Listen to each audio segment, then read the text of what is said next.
Liar. Everywhere. On netrootsradio.com.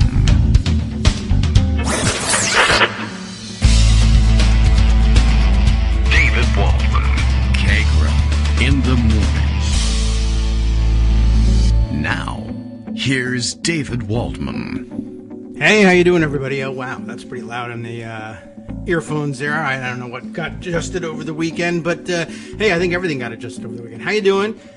Are you still there? We're still here. I mean, I think so. I think we're legally allowed to still be here. It is Monday, January 11th, 2021. Everything seems to be coming through okay. Thanks for the thumbs up, Justice. Running to the keyboard today to try to get everything together. It was whatever. I don't know. I'm still preparing. Still not there exactly. Thanks, though, to Greg Dworkin, who's been preparing all morning and has been putting together his raft of stories for us. We should be well covered in terms of things to talk about. So I could basically just sit here and scroll back through my Twitter feed for the weekend, although about 3/4 of it ended up in Pocket. Anyway, I don't know how much, I think the show will be a lot like Friday in many ways, probably a little disorganized, a little sampling of everything. I don't know whether that makes it harder or easier for Scott to do his summaries each morning, but we'll find out. I think he finds it kind of challenging when there's not an overarching narrative, but whatever. He loves a challenge. How about that? This morning, by my side, the ginger peppermint tea, as it says on the box here, for good for good for help with the for settling the unsettled, I guess, stomach. I guess we could say we have unsettled stomachs, probably all of us this morning. Some of us, I mean, in the larger sense, us, Americans, allegedly, are spending that time in jail this morning.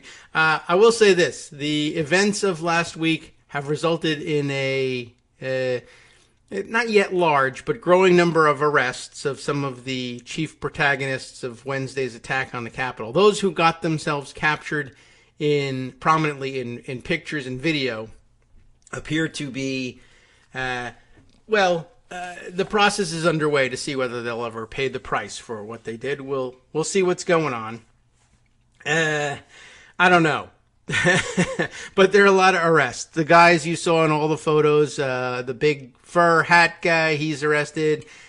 Zip tie guy number 1 jumping through the Senate observation galleries has been arrested.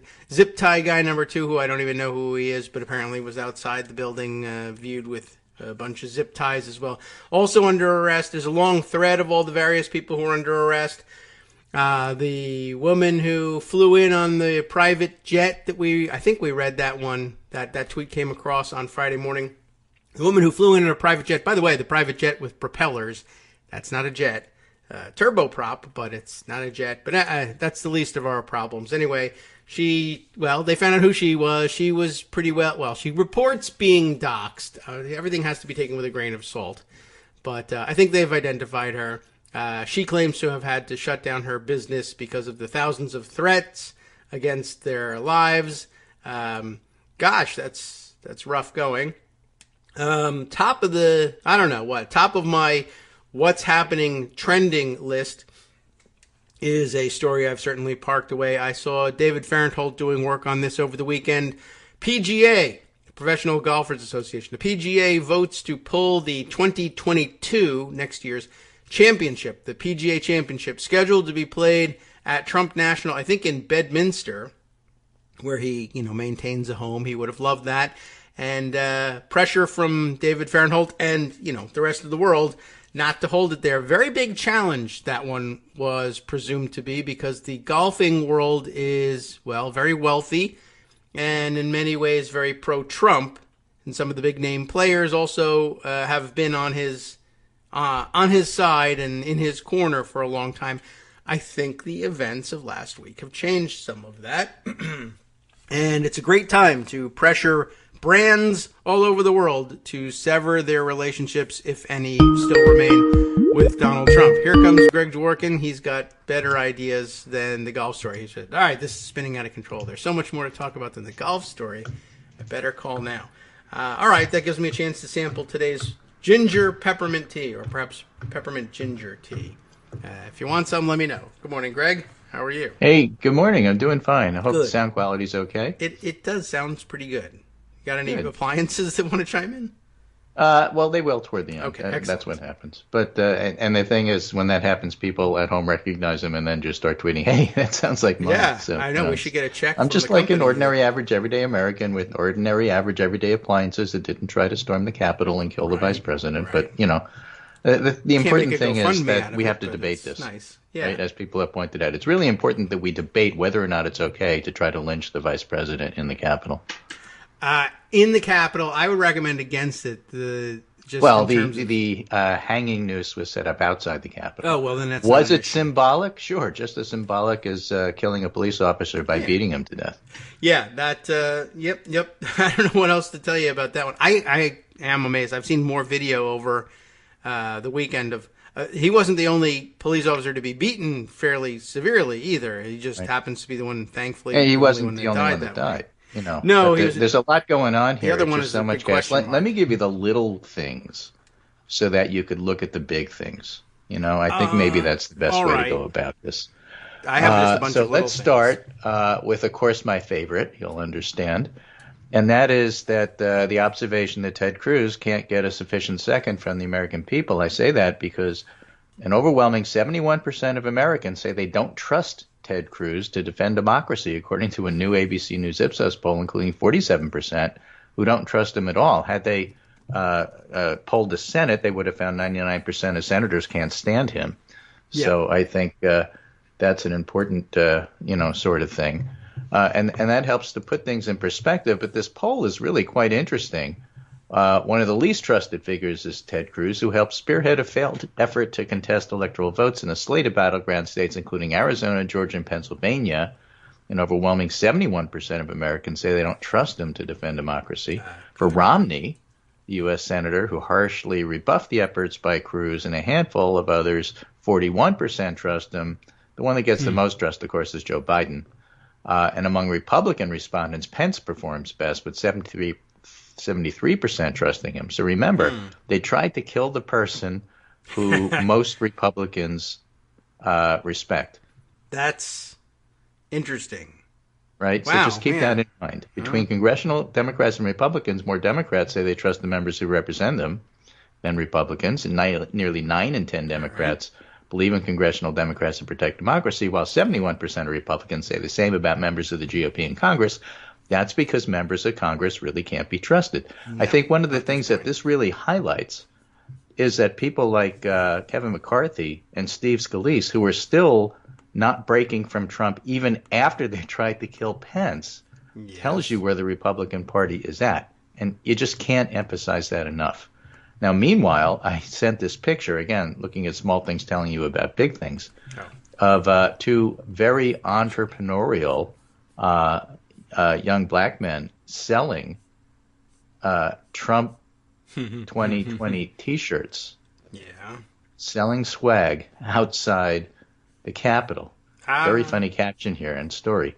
So the vendors, who would identify themselves only as nah and stop asking me questions before you get your ass kicked, sell merchandise near the Capitol. I ain't into any of this shit, said Nah. But these stupid MFs buying $100 sweatshirts, they're putting me through college. All right. So you have to appreciate the fact that in a large crowd like this, all sorts of people show up. Yeah. Some of them for the spectacle, some of them for the violence.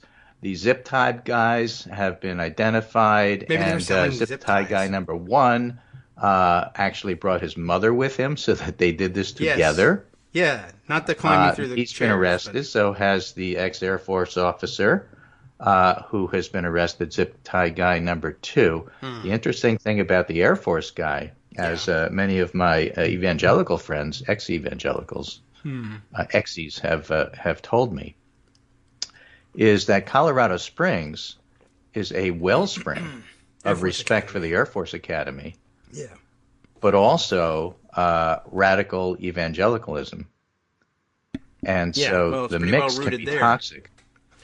Ted Haggard and they've had others that problem. who took over the evangelical organization, the mixture of Air Force plus that produces people like Zip Tie Guy number 2. Well, very interesting. Air Force has had a tremendous problem with that at the academy and in their higher ranks as a result of it. That's part of the reason. Been at root in the academy. Yeah. Part of it is just geography. Yeah, bad. Oh, well, nothing much we can do about the geography. When you're there, if the academy happens to be planted right in the middle of lizard people country, maybe some of them will turn out to be lizard people. That's what happens. Oh, well, I didn't think about that. The PGA pulling back is sort of kind of interesting, but it's not the only thing that's pulling back. From the pundit roundup this morning, we have Cumulus Media, who employs some of the most popular right-leaning talk radio hosts in the United States, has told its on-air personalities to stop suggesting the election was stolen from President Trump or else face termination. Talk radio owner orders conservative host to temper election fraud rhetoric, is the story from the Washington Post. A Cumulus executive issued the directive on Wednesday, just as Congress met to certify Joe Biden's election victory and an angry mob of Trump supporters marched on the Capitol.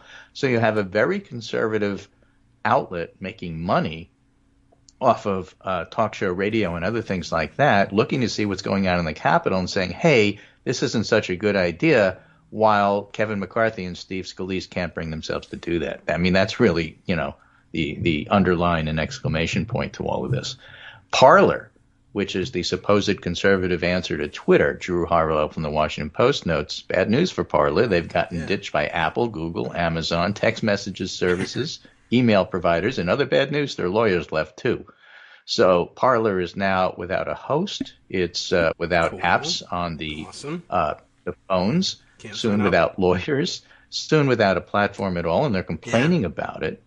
And it's, how can these private companies do this? There's a First Amendment, which of course only applies to the government, but, too bad for you. Maybe treason and sedition isn't good for business, I'm just saying.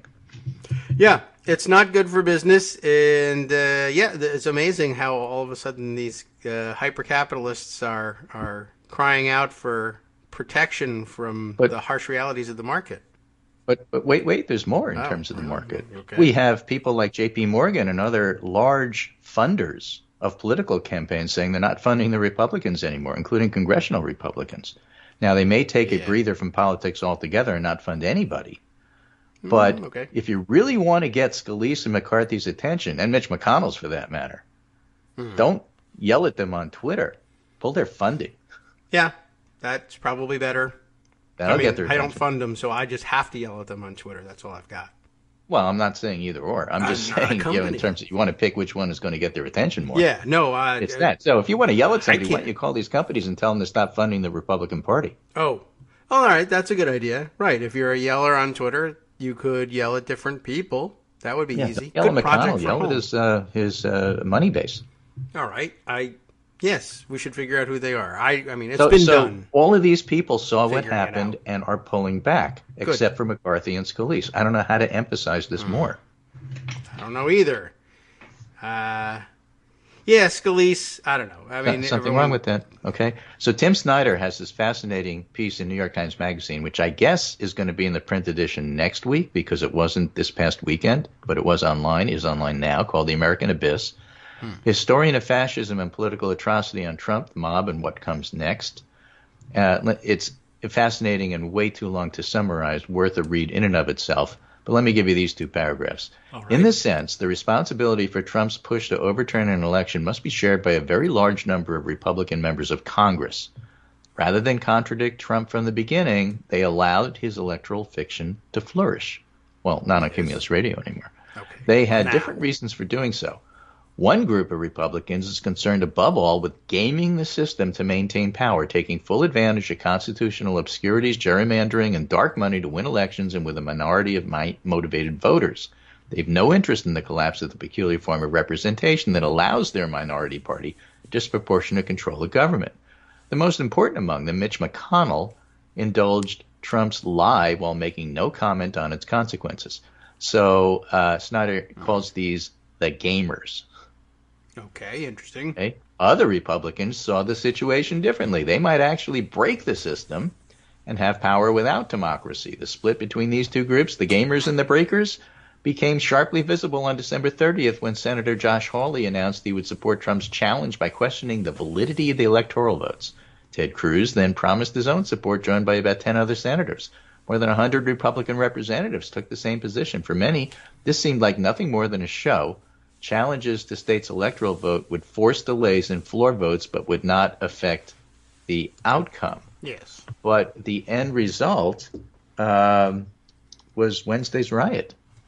Yes. And just side note here, I would note the Democrats or otherwise unaffiliated with this group, centrists, who spent the week running up to Wednesday saying it can't do anything. They can vote all they want. Nothing can happen. And so therefore, please stop even talking about it. Don't worry about it. Nothing's going to happen. Stop saying coup, et cetera, et cetera. I think we've just... And now stop saying impeachment. And a lot of this, when you say centrists... Yeah. Well, whatever again, that might mean now. In traditional speak, Democrats are moderates and Republicans are centrists. So if you're talking about center-right Republicans let's doing this, it is strictly and simply a case of please don't move to accountability. Yes. You might catch me. Oh, yeah, that's true, too. So, don't do any of that. I mean, and let me give you a perfect example of that, which others remembered before I did. Armando certainly remembers this. Mm-hmm. Do you remember that too little discussed incident during the campaign in Texas when Trump voters in cars tried to force a Biden campaign bus off the road? Yes. Do I remember that? Is that what you're asking me? Yeah, you remember that? I remember remembering but it was basically a precursor of the violence we saw in the Capitol. Okay. And more to the point, the person who thought this was wonderful and egged them on and thought these are wonderful people who we love was Marco Rubio. Ah, well, how interesting. Is he running away from that position now? Well, everybody's reminding him of that position. So now he's saying, this has all gone too far and we really need healing. Yes, the healing As message. if you had nothing whatsoever to do with how we got here by saying you love those people who try to run the bus off the road. And so the very people saying we need healing now are the people who don't want accountability because they know the finger is going to land on them. That's my point. Okay. I'll take that point. Right. Yeah, that's true. I even saw Jim Jordan calling for or insisting on the importance of healing anyway. He wasn't actually calling for it. If you're asking for healing now, you're saying, I don't want accountability is what you're saying. Definitely true. I mean, so back to Snyder, he says, of course, this did make healing. kind of sense. If the election really had been stolen, as senators and congressmen were themselves suggesting, how could Congress be allowed to move forward? For some Republicans, the invasion of the Capitol must have been a shock or even a lesson. People like Pat Toomey and Lisa Murkowski, who think the president maybe should leave. For the breakers, however, and Ben Sass, they haven't gone so far as to say they'll support impeachment. But Murkowski just said, I want him out. Yeah. For the breakers, however, says Snyder, it may have been a taste of the future. Afterward, 8 senators and more than 100 representatives voted for the lie that it forced them to flee their chambers. That's my point about McCarthy and Scalise and what they represent. So post-truth is pre-fascism, and Trump has been our post-truth president. When we give up on truth, we concede power to those with the wealth and charisma to create spectacle in its place. And that idea of bread and circus is, of course, an old one. But that's what we have here. And that bread and circus is what's attracted so many people, to the Trump banner. The tiresome, I'm sick of hearing about the guys in the diners and, let's go back and ask Trump voters if they still support Trump, yada, yada, yada. There's still interesting stuff to be mined from there because there's still interesting stuff about why that happened. Here's one example.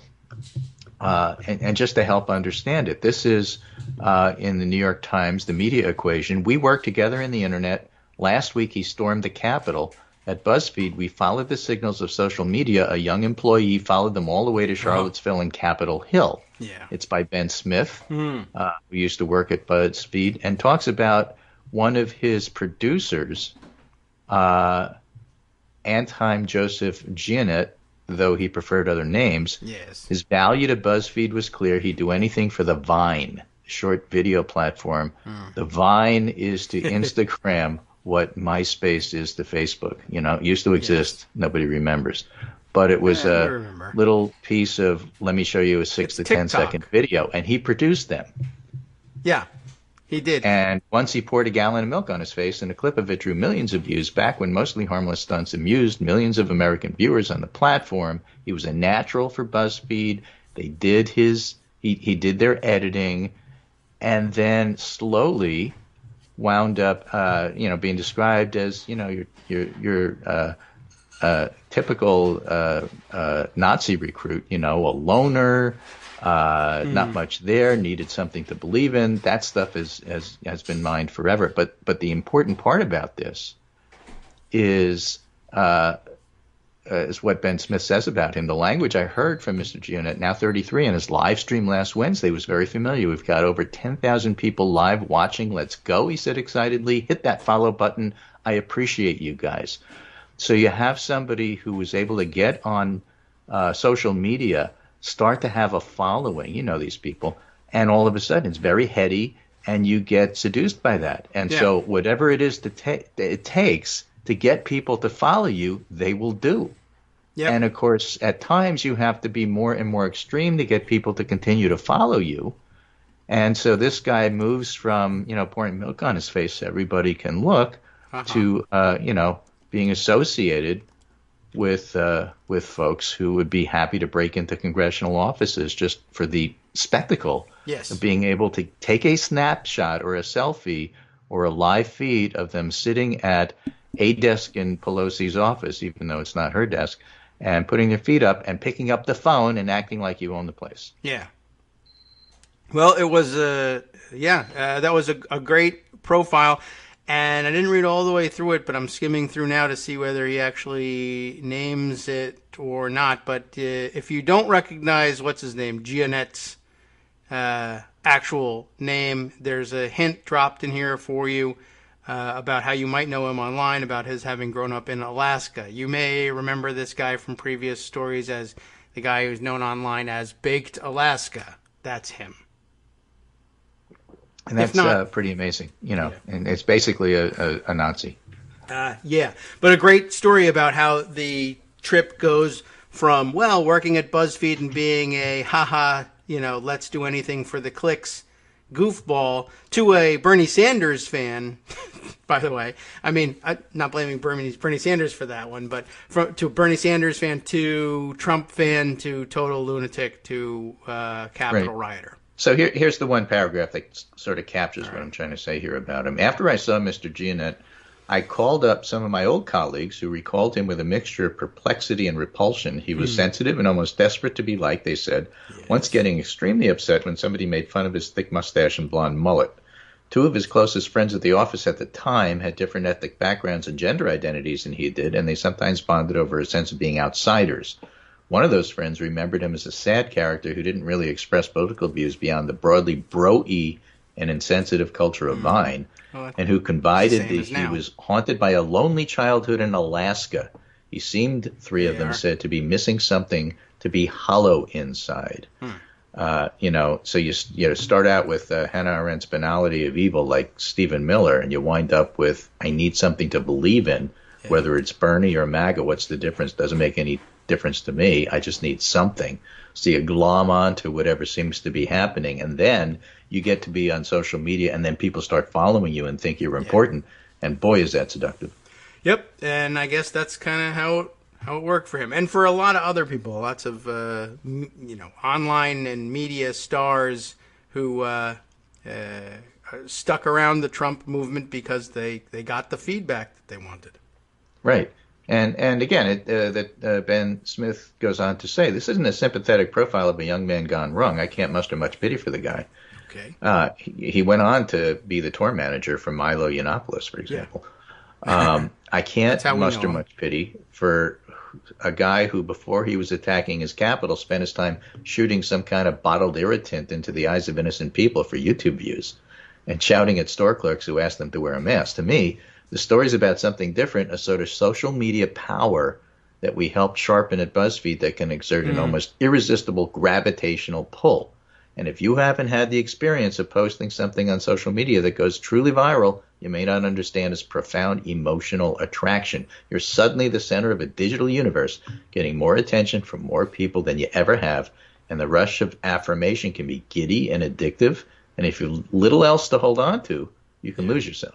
Did that happen to other people, not on social media, but in other ways, to lose yourself in the crowd in the Capitol? Sure. Some people stayed grounded, like Nah, who was selling swag.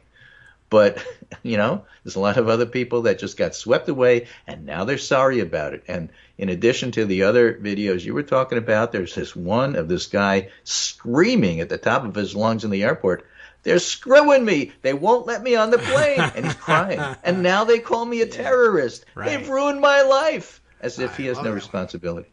Right. As a lot of people said, particularly a lot of Muslim Americans, but if you storm the Capitol and then think, I'm just going to get on a flight and go, thousands of people did do that, but he waited too long and waited for long enough for people to identify him and head him off at the pass. But lots of videos like that. Interesting that Ben Smith takes this on. It's wise for him to do. But, that description of the giddiness of having something go viral, it's no accident that he named his outlet BuzzFeed. That's what it meant. Don't let your radio show go to your head, my man. Right. Well, no one pays attention to it, so. Luckily that's the case. All right. Well, I'm not worried. All right. Yeah. So, all of you people, keep your heads, keep your pants on. Tell Alan Dershowitz to keep his pants on, and then we'll all be fine here. All right. Be back in 2. Hi, everybody. It's me, David. Let's change things up from the old fundraising pitch for just a minute and talk instead about how you can be a part of our show. If you've got a smartphone or any other electronic recording device, why not sit down and record a segment for us? Read us an important article and give us your take. Read one of your own original essays, or even just give us your commentary on something you'd like to share that's important to you. Then send the file to me at kagrox@gmail.com, and I'll try and work it into the show. Short segments, a few minutes in length, are easiest to fit in. And of course, I can't always guarantee that I'll be able to play everything, but if you've ever shouted at your radio or TV about something you wish was being covered, here's your chance to change that. Make the show your own. Send your submissions to me at kagrox@gmail.com.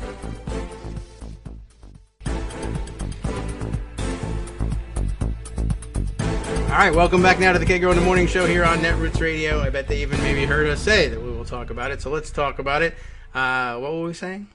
So John Scott Railton, among others, all right. John Scott Railton put together a really, really interesting thread, almost in real time, who wound up this is the guy identifying some of the zip tie people. Right. John Scott Railton is a senior researcher at Citizen Lab, former editor, Sec Planner, which is Security Planner. Oh, okay. Once upon a time, a neuropharmacologist and Tweets and Typos, and he put together a thread that went several days, which I've preserved on ThreadReader, about the zip tie people, and it starts with a relatively large picture. Yes. Of zip tie guy number 1 with zip ties in his hand, which is why he's called Zip Guy, and circled. Okay, and this guy really meant business. Did he mean to take hostages, wearing military-style gear? And next to him, and since they're on raised seats here. Yeah, they're up in the visitors' gallery in the Senate. In the visitors' gallery in the Senate. Then next to him, slightly at a lower level, so her head comes to his knee, is his mother. Yes, he's hopping a railing. She's older and going around. That's what's happening here.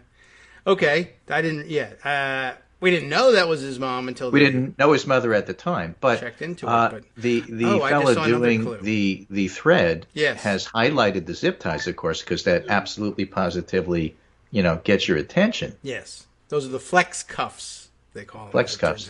But what you can clearly see is some of the stuff that he's wearing. Yes. Military-style pants, Yeah. Okay, studded gloves to leave no fingerprints, a hat which has the American flag with a outline of an looks like an AR of some kind, Yes. I know and what on that his is. chest are two badges. All right. One of them is the American flag with the Punisher symbol over it, and Right. just below it Yeah, what's that? is a badge of the outline of the state of Tennessee with a blue line going through it. Ah. So he's from Tennessee. It turns That's out he a is. starter. He's Yeah. from Tennessee. Now, these military gear style outfits come with Velcro on the sleeves and chest so that you could put your badges on them. They're Right. built for that Yes. because everybody's from a different militia, right? So he writes, can we find more footage of this man? People may recall a plot that the FBI disrupted, a plot to storm the Michigan government and kidnap. Some are pointing out it looks like a pistol, but it could turn out to be a taser. And here's the full source Let for me tell the you about image. tasers. Looks like it's part of a series. Then he goes and he outlines the badges. Remind me. He's Yes. wearing a Tennessee thin blue line PVC patch, an AR flag, a trucker cap, Punisher flag PVC patch. Yeah. And the only other one of this guy published by Getty shows the same sort of thing from a different angle. The guy's really hitting all the notes for trying to look like current former military. Yeah. A side view of his AR flag not. hat confirms my suspicion. It's from Black Rifle Coffee. Right. They're the manufacturers who made the hat. When he contacted them, they blocked him. Oh, the researcher. Yeah. Yeah. Black Rifle Coffee, if it rings a bell for you, actually made a sponsorship deal post-shooting with Kyle Rittenhouse. That's how they got famous. Another man with zip ties in the Senate spotted by somebody else, feeling more and more like this was coordinated. The other guy with the zip ties, of course, turned out to be the Air Force guy. Yeah, okay. About this tactical holster and what's in it, if you're familiar with gear, please reply with your take. These are not normal zip ties. They're carrying double restraints, often called flex cuffs. There we go. Got a thread tracking the organized entry of what I'm calling Group 2, because there are people who made their way up in a snake line through the crowd, all wearing military gear. Yes. And people are pointing out the men in background of the pictures are also up to something. And he goes on to then identify the tags. And for man number 2, with temporary restraints, we have an ID and a Texas Punisher vinyl patch. So it turns out he's from Texas. And that turned out to be true. There's also an eagle or vulture patch, red patch with gold edging, looks very military. And a helmet patch, he turns out to be ex-Air Force.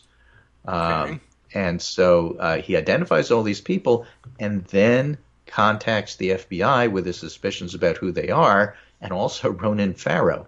And they work together, and Ronan Farrow publishes a piece in the New Yorker about how this all went down. Okay. Yeah, this was terrific online work and networking that ended up identifying this guy. Are we continuing on, or is there? Yeah, well, just Okay. again, I won't you interrupt. saw the first picture, and if you scroll down towards the end, about 9/10 of the way down, okay, there's a huge do I know picture when I'm now at with more 9/10? circles, each one identifying something he's wearing that paragraph tells you on the what's back, going which one? on. Yeah. So there's the police-style temporary restraints. There's the Punisher flag Okay, patch, gotcha. Tennessee thin blue line patch, Black Rifle, Coffee Company cap, mace-style spray, holstered weapon, suspected unknown type, probably a pistol of some kind, but it could be a taser. It's a little short. And so you have all of this information, then his pictures from social media, and identifying his now name of Eric Munchell from Nashville, Tennessee, who, by the way, has been arrested. Yes. And so the zip guy number 2, the Air Force guy, is Lieutenant Colonel retired Larry Brock of Texas, also retired. So those patches that they were wearing identified the state that they were from. Yeah. And Not a good when he idea, started really. saying, this looks a lot like military, turns out he's an ex-Air Force guy. Yeah. It's been amazing watching how they tell on themselves. I'm not certain. There's about 15 different things that this story could lead to, but I'll say this. Lots and lots and lots of evidence left behind. And I know everybody was screaming for arrests. Everybody was wondering, like, well, why not more arrests on the spot? That was one thing we wondered about, and there's lots to talk about the Capitol Police and what's happening there. Lots of firings going on there, by the way. But with respect to evidence left behind by these guys, not everybody a tactical genius. In fact, very few of them. But kudos to Mark Warner, Senator Mark Warner, the incoming chair, thanks to the outcome of the Georgia elections. Incoming chair of the Senate Intelligence Committee, apparently has written some significant number of letters. I thought the number was 11, but I'm sure there are more to come, to all sorts of people, including the telecommunications companies, the cell phone companies. All of the video and pictures, of course, that were taken of the event are helping identify people in them. They're able to, the FBI is passing around photos asking if you know certain individuals who they've been able to get good pictures of. But more than that, all the people who were taking those videos and thinking they were live streaming, and they were live streaming the event out there, etc., are all holding in their hands. Take a look at any of the pictures of the crowd. They've all got their cameras up because they are taking pictures or whatever. All of them are holding up individually identifiable tracking devices that are pinging the cell phone towers around Capitol Hill. And more importantly, remember, also pinging the surveillance equipment disguised as, masquerading as cell phone towers, Stingray type equipment that has no purpose. It won't relay any of your calls. It simply takes an individual snapshot of who's where and where are you going. And of course, you want to know who entered the building and who didn't so you can hold them accountable. If they were walking through the building with their Wi-Fi open, they were being detected by every computer in the building, and you can actually track and map out the path that individual idiots with their cell phones took through the Capitol building and whether they entered any offices, etc., or stopped near any places and if that all were that's vandalized. true, and they knew all about, you know, how to get zip ties and what to do with them, but they didn't know that, of course, you have to go back to that BuzzFeed article.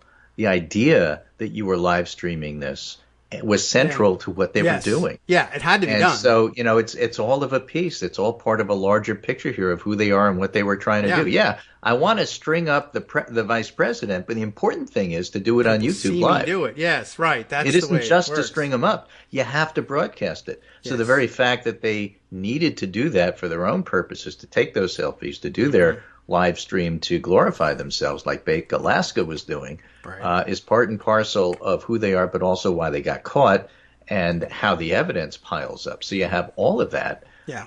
And Mark Warner will do something with it. You know, that gets back to a piece Nate Silver wrote about the centrality of Georgia. Georgia was a disaster for Republicans. It's not clear where they can go next. The fact that they lost by a small amount should not hide the fact that they lost at all. And he's talking about it in terms of politics, but I'm talking about it in terms of things like, what does it mean? It means Mark Warner gets to do this. Yeah. He may have been able to convince people to do it from the minority, but it's a lot easier to do it from the majority. McCarthy and Scalise and people like him in the Senate. You know, you have the Rand Pauls and the Marco Rubios of the world saying, let's not go too far.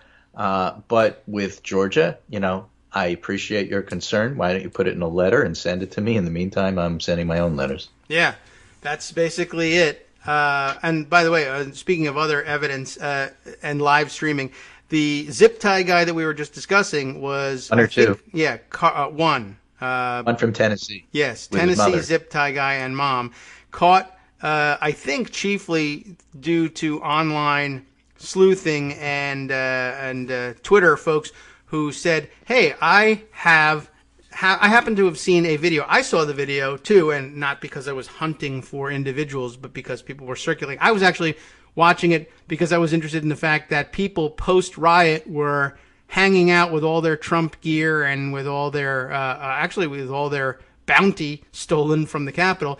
Very comfortably and masklessly, thanks also for identification purposes, we're going around maskless, in the lobby of one of the hotels that didn't cancel the reservations for all the idiots coming in for the riot, the Grand Hyatt, D.C. By the way, if you're traveling and thinking of staying at a Grand Hyatt, don't. Not so grand.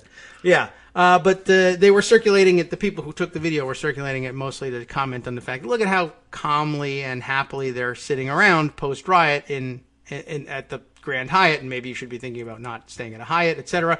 But one live streamer, and here's what's really interesting. I can't tell whether this live streamer is one of their own idiots just doing a happy live stream. He's so over the top, you can hear his voice on the live stream, that it sounds like it might actually be somebody who's not a member of the far right pretending to be a member of the far right and going around and interviewing people and, hey, dude, awesome thing. I love your Trump flag. Tell me about what you did today. I confessed several crimes. Awesome. Thanks. Hey, dude, how about you? Did you do some crimes? I did. And here they are specifically. All right. Awesome. I wonder if we'll be able to identify you since you're wearing Nancy no mask. Pelosi's nameplate. Guess where I got it. Right. Well, one of the guys that they interviewed was Zip Tie Guy, and everybody recognized from his clothing. He was still wearing the same stuff. Hey, that's the guy with the Velcro on his shirt and the same pants and that hat. He's wearing the hat. There's the patch. I know. I've seen that guy. He's Zip Tie Guy, and now he's having a 5-minute conversation on live stream. To try to arrest him, and at least Zip Tie Guy number 2, the ex-Air Force colonel, says things like, "They weren't my zip ties. I just happened to pick them up, and I was looking for a cop to hand them to." Or the other guy hanging from the balcony from the outside saying, "I just got caught up in the moment," even though he's wearing tactical gear. Right. And so, just you look at this and you say, wait, none of that stuff is true. Caught up in the moment. Yeah, they're guilty, and it's there. And you know what? Everybody wants real fast arrests. Well, some of these are relatively fast. The 2 Zip Guy guys now have names and they've been arrested. Right. But it takes a little while to put together all of this stuff so that you can properly charge them. And whether they get charged, we talked about this last week, whether they get charged in D.C. or at home doesn't really matter so long as they get picked up and the book gets thrown at them. Yeah. It's been real great to watch some of these arrests come through. By the way, the photo of Mom alongside him is very interesting. She's wearing a couple different hats, like literally, on this day, and she's photographed a couple times on the Capitol grounds wearing, a knit cap, "Make America Great," MAGA hat. But in that picture up in the gallery, she appears to be wearing an orange knit hat, which was apparently distributed by the Proud Boys in their action on Wednesday. They decided to go, instead of with their black and yellow They're motif. ex-Howard Dean people? I think they were poking fun at that, possibly, yeah. But they decided to dress in all black in the hopes of being mistaken for Antifa, but then they added orange hats so they didn't punch each other in the face.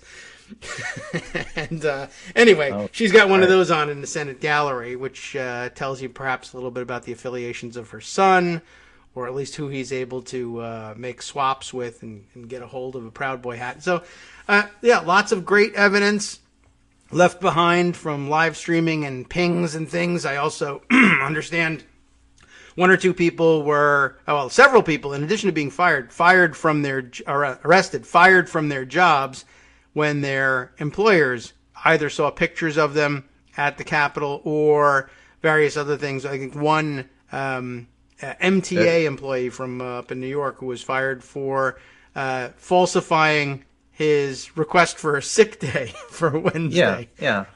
Well, and also, I guess falsifying his request for a sick day went and bit the state senator from West Virginia in the ass when he got caught. Yes, right. He's already resigned from his position. But he did his Obviously, walk. some of these are cops, ex-military. A couple of Seattle cops are on administrative leave right now, et cetera, et cetera.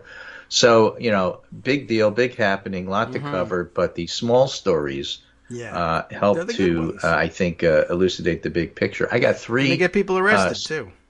Yeah, I got 3 stories here. Yes, please. I'm going to leave with you as I go.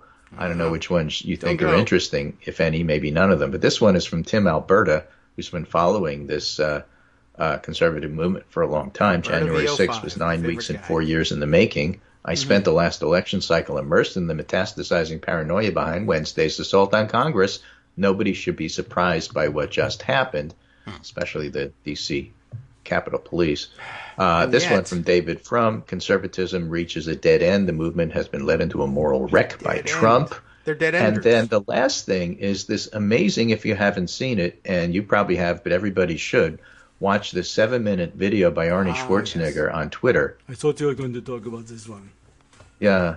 My message to my fellow Americans and friends around the world following this week's attack on the Capitol, and talks about growing up in Austria, about what Kristallnacht is and what it means to him, and how having relatives who, basically spent the week getting drunk because they couldn't deal with what happened in World War II. Fascinating.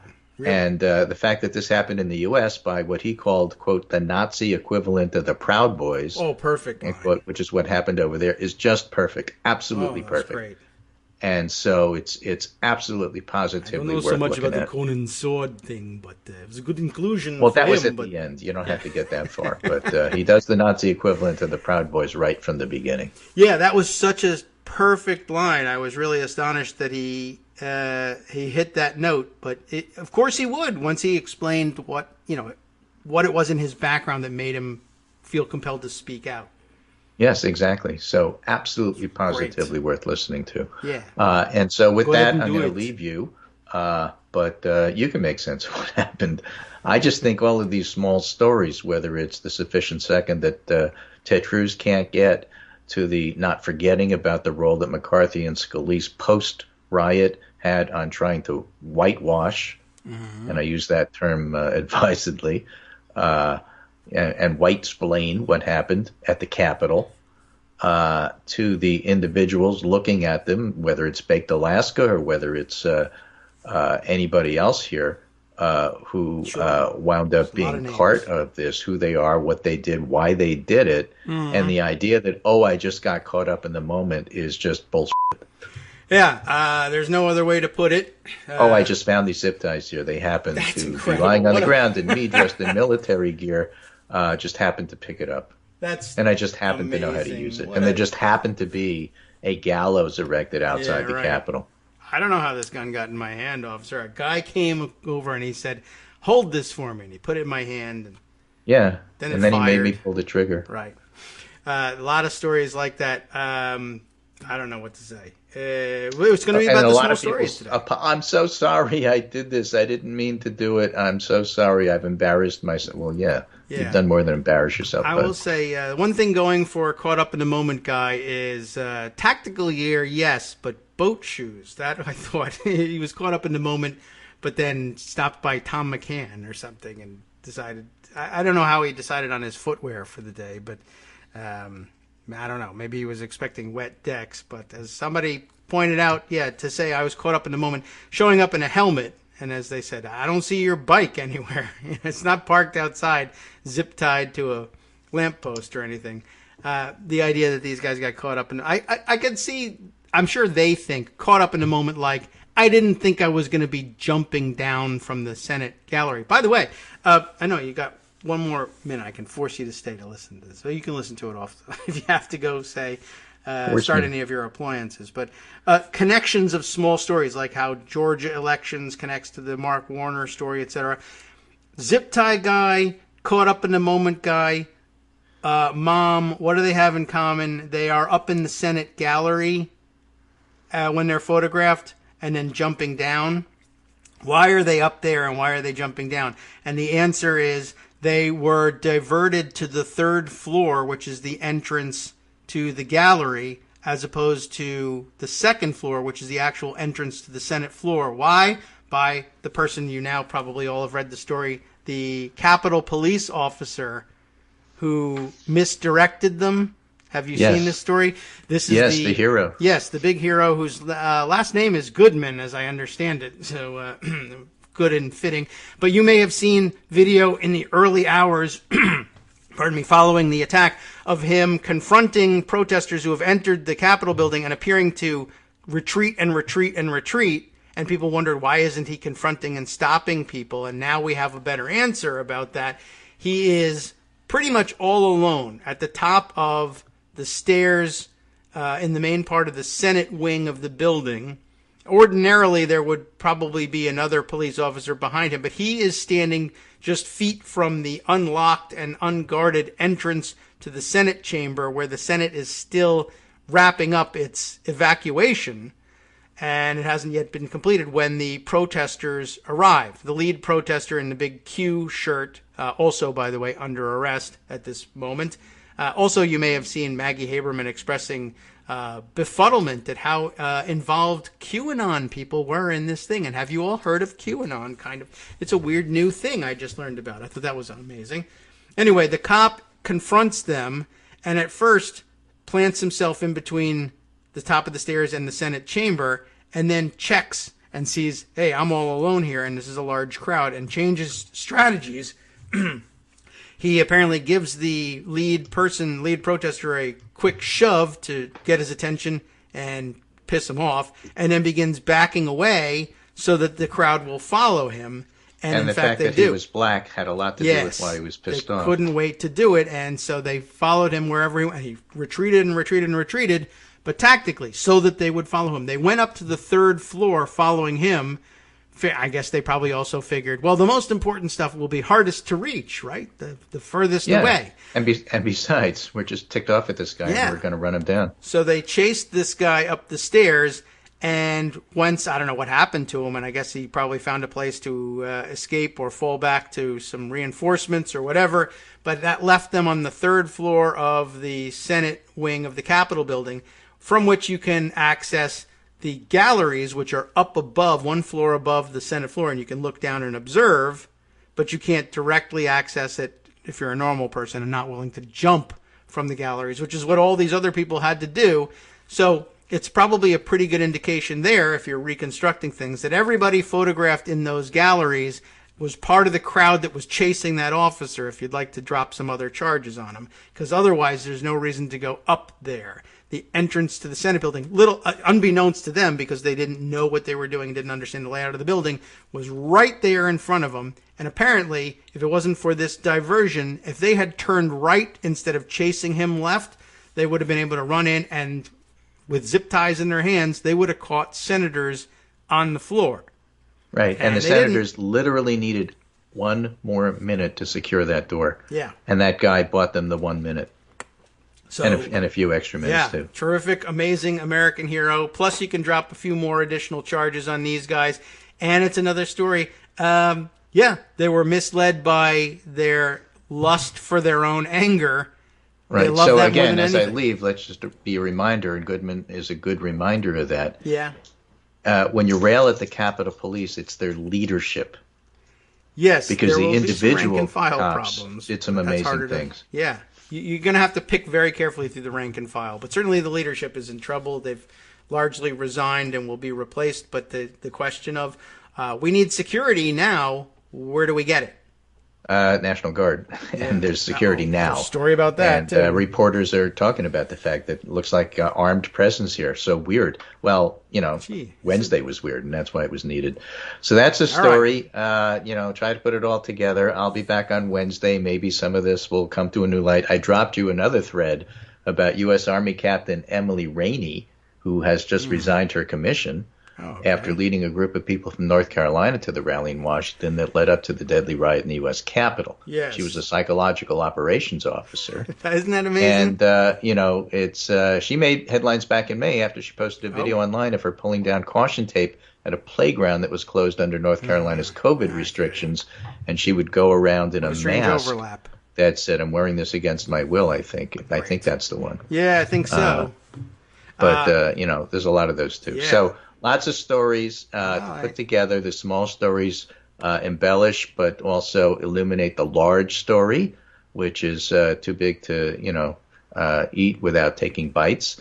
And I'll see you on Wednesday. All right. Fine. Terrific. Thanks very much for your help with the roundup today. It's really difficult to do this without assistance. There's just too many stories. So I appreciate it, Greg. Take care. Yes, you do the same. And don't let the radio show go to your head. It's, very heady and seductive. But, right. Somehow or other, you and I will manage by just not being that popular. Right. Not leaving our houses. And, all right. Well, we'll see you on Wednesday for the first week anniversary of the big riot. How about that? Set it up that way. Yes. Wow. Lots of directions we can go in. I guess before we jump off of the subject that he raised just before leaving the Air Force, was she Air Force? No, Army. I thought that was pretty interesting all by itself, that she was apparently in PSYOPs, as they call it, psychological operations. How dangerous is it for us, national security-wise, that our own armed forces members who are responsible both for launching our own psychological operations and for recognizing and disarming the psychological operations of our enemies, fell for what might perhaps be the biggest and most obvious psychological operation ever launched against the United States in our history, and ended up joining the other side as a result of their, what do they call it? It's like spoofing. What do they call it? I can't remember what the terminology. Who knows whether it's real terminology or just movie terminology? But it occurs to me maybe I can get help from the production team from the movie, and just to tie this to other current events because of the pandemic outbreak, where General McClintock, is that the bad guy? Warns the pilots in the bomber that they're being spoofed by something chatter. Comms chatter. I mean, that's communications chatter, I guess. I think that's what came to mind too, but I thought there might be another terminology, another term for it. But I don't know. I'm not Army. But basically, he was saying, yeah, you're being spooked by comms chatter. You're being the enemy, as he thought of the hero of the movie, was trying to talk these guys out of doing their bombing run with what would have been considered psychological operations. It was, of course, actually telling them the truth of the situation, and that their commanding officer was an evil bastard and that they shouldn't do this, but whatever. But that's the idea here, is that these psychological operations, you should be able, the hope of these things, the greatest hope ever, I mean, they cross their fingers and hope that something like this will happen even though they don't think it'll really work, is to convince the other side's army to switch sides and join them. And it worked! That's what QAnon did, and it worked on Army PSYOPs people. We might not have any PSYOPs capabilities whatsoever left in this armed forces for all we know. We're going to have to check that out. But first we'll take a 1-minute break. How about that?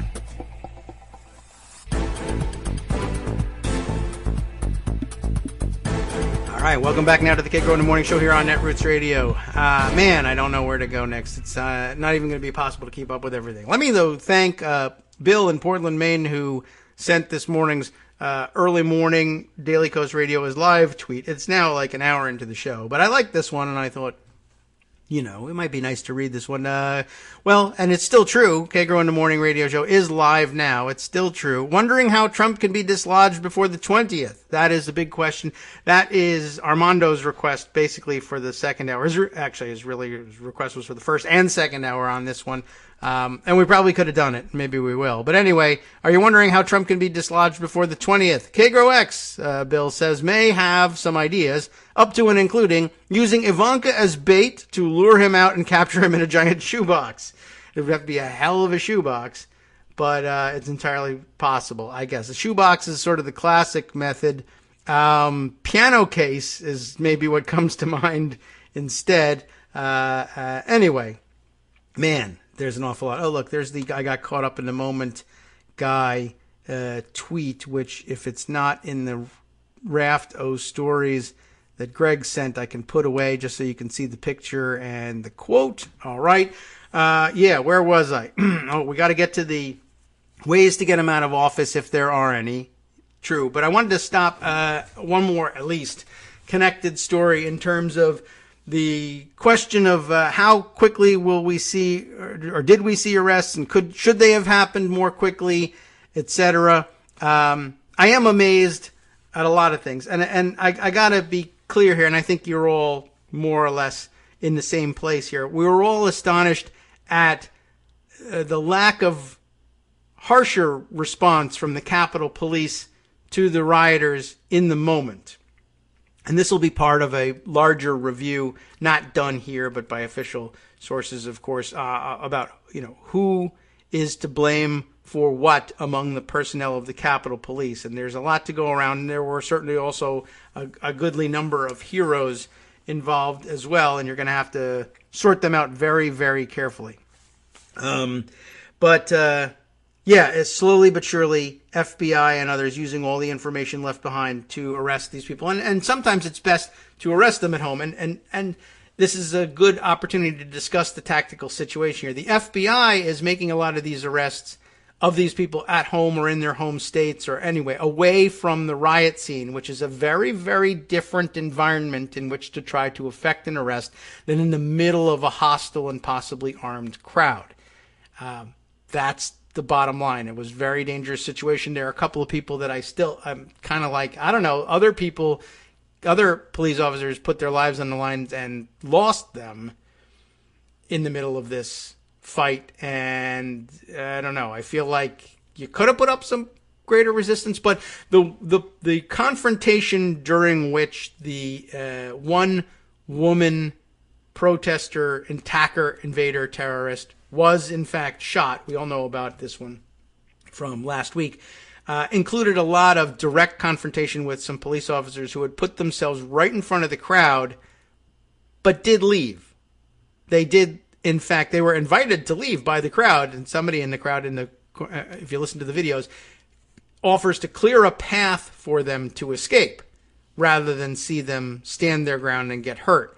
But I am a little bit amazed that there wasn't much in the terms of pushback from these cops, including the one who stood in front of the windows that got smashed, as somebody in the crowd threw punches purposely at either side of his head and smashed the window behind him. And I'm amazed that guy didn't even pull a taser at that point. But then again, there's every possibility he could have been torn apart bodily for doing that. So that's one of the things that we're going to have to put in the balance here. But it is interesting because, on the other hand, of course, all the police shootings around the country, and particularly those police shootings which are highly questionable, in which the officers say, I was in fear for my life, that's why I fired.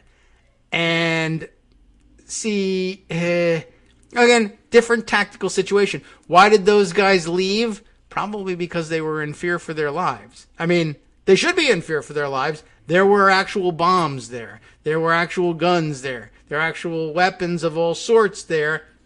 And in fact, the police officer, though they couldn't possibly have known this at the time, was beaten so badly that he died there as well. Now, we mentioned that there was another police officer who had died over the weekend. This one is a little weird and harder to connect. I understand that he was a suicide, and I don't want to guess at why, and I don't know whether I'm going to have to guess at why. Eventually, I imagine the story will be told.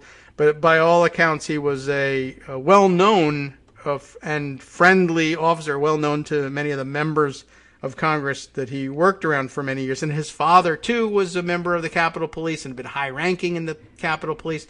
So I'm not sure whether or how to connect his death to this event. But I'm sure there is one. I just don't know it yet. Anyway, but speaking of the arrests, so very few of the arrests were going to take place on the spot. Although, again, also, I will say that there was some film of the crowd making their initial break-in at the doors of the Capitol. And it's not entirely clear to me whether or not that was the scene where Brian Sicknick, the Capitol Police officer who was killed, was initially attacked. But there is at least one other officer. Originally, I guess, in circulating the video and pictures from that event, people thought that must be Brian Sicknick. But apparently, the clothing the uniform he was wearing, others say, identified him as a Washington, D.C. Metropolitan Police officer that was in these pictures, also having been pulled out of the building and beaten by the crowd, and that wouldn't have been Brian Sicknick. But I didn't think that the Metropolitan Police responded to the scene that early. But, it's a lot of fog of war going on here. But pictures of the surging crowd that broke in to this part of the Capitol building, pulling a police officer out from his post and into the crowd and beating him, by the way, with flagpoles, including one that had the American flag on it, in case you were wondering whether or not these people were worse than Colin Kaepernick. And by the way, obviously demonstrating for the first time, for the eyes of certain people anyway, for the first time, of demonstrating the tactic that these crowds frequently use at all of the demonstrations, protests, and street fights that they show up with, of bringing flags big enough to require large flag poles, but the real story of it is what you're carrying is the flagpole. It's a big stick, a club that you can use to beat people with. you quote unquote disguise it from the police by attaching a flag to it and then saying, how dare you disrespect the flag, Mr. Policeman, who's trying not to let me bring this into this restricted area. If you ever went to a political event, for instance, where they controlled access to the, area in front of the stage because an elected official was going to be on the stage, Secret Service or otherwise involved, you're not allowed to bring campaign signs with you if they're on, they're mounted to sticks, essentially, to stakes or signposts or whatever, because, of course, those could be used as weapons. But for some reason, out on the street in general, they don't mind. And the people were flaunting it as, as obviously as stapling their flags to baseball bats. I mean, it's a flagpole. And with cops, particularly white supremacist sympathetic cops, it tends to work. And so you could see that in action. But I guess I was surprised. I was going to say the real surprise, and people are talking about it on Twitter when they watch this video, of a cop being pulled down from the doors and pulled into the crowd and beaten. No one, and he's left there for a considerable amount of time. He was seems to be very severely injured. If that wasn't, in fact, Brian Sicknick, it was somebody else who was terribly injured, and people were wondering, I can't believe they didn't fire even tasers or tear gas into this crowd, or rubber bullets, as they call them, even though they're giant projectiles that actually hurt quite a bit. Not even non-lethal weaponry fired into the crowd. We don't want to hit innocent bystanders. And they're just, I think, what happened to, don't leave your colleague in there being beaten. Nobody even went in after to try and pull him out, as far as I could tell from the video. That was really rather astonishing. And we're not supposed to sit here and advocate that the police fire into crowds, obviously. But I guess I'm just saying I'm surprised. I think that officer was probably in fear for his life. No one else feared for his life. I just found that, what can I tell you, inexplicable. Anyway, there are bigger stories. But before I exit, one more arrest story that connects back to something I think we mentioned probably by the end of the week, last week, that I had heard on Wednesday from some people tweeting about it, that they had some immediate concerns about not being 100% clear on the true affiliations and nature, perhaps, of all the people who were at the protest and had entered the Capitol. There were very clearly at least two types of people: the very organized people who seemed to be there with the idea in mind that they could capture and possibly kill members of Congress, pardon me, or even the Vice President of the United States. Very big trending topic over the weekend, the videos of the crowds chanting "Hang Mike Pence" out there, which is a whole other story. I mean, not only that they were asking for that, but the whole other story of, imagine being Mike Pence, being, this simpering coward who knuckled under on every circumstance to Donald Trump for 4+ years and is a week away from closing this thing out, if not, crowned in glory, then at least surviving it, but is now the subject of "Hang Mike Pence" chants instead. That's kind of an amazing story all by itself. And a little bit of gimmitarianism happening there, perhaps, on the part of the crowds chanting that one. But I wanted to get around to the fact that others had said, in addition to the semi-professionals, there were the, disaster tourists who just kind of went in because they were like, cool, I'm definitely MAGA and definitely QAnon. Didn't come with zip ties, wouldn't necessarily kill somebody if I got it, but I'd like to go and see it and Instagram it if it happens. So certainly some of those people entered the building. But then others said, I'm a little worried that there may have been even more organized, more professional people that went in, and instead of making, searching for politicians to capture and hold as hostages, may have made a beeline for the sensitive information. That is to say, foreign agents in the crowd. We know from the 2016 election that it was a major goal and at least a minor project for the Russian operatives running their disinformation campaigns, the PSYOPs, not only to try and set up, not only to try and mislead people online, but to try to set up real world events that would cause problems, like, for instance, organizing a fake Black Lives Matter offshoot Facebook page, and also a Blue Lives Matter fake group as well on the other side. And then because you control both of them, unbeknownst to either of the memberships of either of them, you schedule events against one another in the real world in real time at the same place so that they'll fight.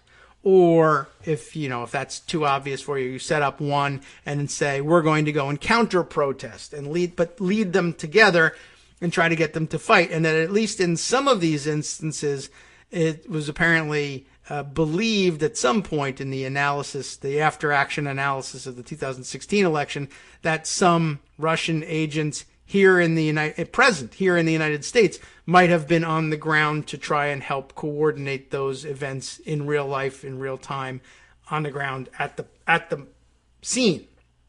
So that leads us to the question of how much of the additional rallying of forces to this gathering of January 6th was in fact run by, if any, Russian or any other country's operatives, and were there any of them on the ground? And did they, once they found that there was a reasonable chance, and they declared this as their purpose very early on, that they were going to rush the Capitol, did they push people to do this, or did they just simply say, if other people organically are going to do this, we're going to be there to take advantage of it? Because if they kick those doors in while they go marauding, I'm going to go look for the Speaker of the House's office. I'm going to go look for the majority leader or even minority leader of the Senate or the Senate Intelligence Committees and see, can I grab anything? Can I grab a laptop with encryption on it? And even if I can't plant something on it and leave it, I don't think, unless they were doing Mission Impossible style work, right? You plant a keylogger on somebody's secure thing and then run out and vandalize a picture or something. But whatever, they could take a laptop and crack the encryption. As it turns out, the laptop taken from Nancy Pelosi's office, it is said, and maybe it's true, maybe it's not, it's said by her office was simply a laptop that they keep around for use in making slideshow presentations and such, and that's entirely possible. But yeah, I was a little bit worried about that. And then the story of the one or two arrests that we heard about. Actually, what did we hear on the day of? Something like 13 arrests on the day of the attack. And we were all astonished at the low number. One of the people arrested, and this came among the flurry of other stories being arrested at home where there were no crowds, where the FBI could calmly come and scoop them up, like the state legislator from West Virginia, who has since resigned. One of the precious few arrested on site was kind of interesting, and I took note of the fact that it happened. There was a story reported by The Hill and then tweeted out by them. Vice Chair of Oregon Young Republicans Group arrested in Capitol riot. And the story is an interesting one. And we'll run through it very quickly before getting to the important stuff that Armando wants to do. Vice Chair of Oregon Young Republicans Group among those arrested at Capitol. The Vice Chair, okay, so you know the story here. Oregon Division of the Young Republican National Federation confirmed 28-year-old Christina Malimon. I don't know how you pronounce the last name. M-A-L-I-M-O-N. Christina Malimon's arrest in a Friday statement. She was arrested Wednesday. The statement comes out from the Young Republicans on Friday on their Facebook page. They don't know what to say. So they say, the group wrote its members, quote, fully support Christina's right to peacefully assemble, which is obviously a problem because she wasn't peaceable enough to not get arrested, peacefully assemble to address her grievances with the U.S. government, but said it was not aware of all the facts surrounding her arrest and felt it was, quote, inappropriate for us to comment on it. So they fully support her, but I'm not going to comment. In other words, they know that she probably did something wrong enough to draw the attention to be one of 13 arrested that day. Now, in regards to the event at the Capitol, we condemn any of those who took violent actions against the Capitol police officers that day. The organization added to its statement, we do not support the ways and manners of how events unfolded. But, if you're arrested, I think you really need to be sort of dismissed from the Oregon Young Republicans. Anyway, Malimon, who posted, guess what? Videos on her Instagram account from President Trump's rally ahead of the riots, was charged by Washington, D.C. police with unlawful entry and curfew violation, according to Metropolitan Police Department arrest data. Although if you violated the curfew, that means it was late in the day that they finally picked you up. So she was a late arrest, too. Anyway, Oregon Live noted that a statement from a police officer filed in the District of Columbia Superior Court said that Malaman and 5 others were taken into custody as they remained on the grounds of the Capitol an hour after a citywide curfew took effect. Officers reportedly broadcast a warning that demonstrators would be arrested if they did not vacate the area. Maybe not the worst thing in the world, but look, you got a warning. Now, this is where it becomes interesting. Police records indicated that Malaman's mother, Yevgenia Malaman, was arrested Wednesday evening, with ABC News reporting that the older Malaman required a Russian language interpreter at her arraignment on Thursday. Yevgenia Malaman reportedly denied the allegations against her in Thursday's hearing, saying through her court-appointed interpreter, "I am not sure what unlawful entry you're talking about. I didn't enter anything." But I bet their cell phones tell a different story. Christina Malaman said in an October video posted to Instagram that she was born in Moldova, the scourge of Moldova, where she said that both her great-grandfather and grandfather were jailed for their Christian beliefs under the former Soviet regime. The younger Malaman, who earlier this week urged her Instagram followers, all about Instagram followers, to attend Wednesday's rally to, quote, fight for our best president, claimed last month to have witnessed voting irregularities while volunteering as an election monitor in Georgia, the Washington Post reported. Now, she's Young Republicans of Oregon, but she's in Washington. She's in Oregon. Her mom's speaks Russian. She's from Moldova. She's just all over the place. Now, according to her profile on the Young Republicans of Oregon website, she also served as an ambassador to Turning Point USA, a conservative youth organization. That's Charlie Kirk's organization. And remember, one of the other small stories connected to everything from over the weekend is that Charlie Kirk tweeted and then later deleted his brag that he had brought, as he said, 80-plus buses of Trump supporters into D.C. for this rally, which then turned into a riot.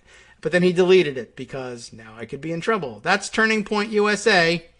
The woman has repeatedly vocalized her support for Trump and his allies, sharing a photo last month with Trump ally Roger Stone and congratulating him on his presidential pardon. In the Post's caption, dozens of people arrested, yada, yada, yada. That's the end of the story. Just wanted to tell you that was out there, and Yevgenia's in trouble again, and we'll have to find out who she is. And guess what? They also know Roger Stone. That's just kind of weird. And speaking of pardons, yes, one of the ideas here, we'll segue now to the impeachment question, because idea already floating. I mean, it only took like 10 seconds before people began talking about the possibility of a blanket amnesty pardon for all the rioters coming from Trump before he is ejected from office one way or another, and that adds to the urgency and need to remove him from office as soon as possible. Okay, so how soon is possible? We'll get right down to it, and we're going to continue with this after the break, even though it's coming up. We'll spend the last segment on it, I'm sure. Also, lots of chatter, and we had to spend a lot.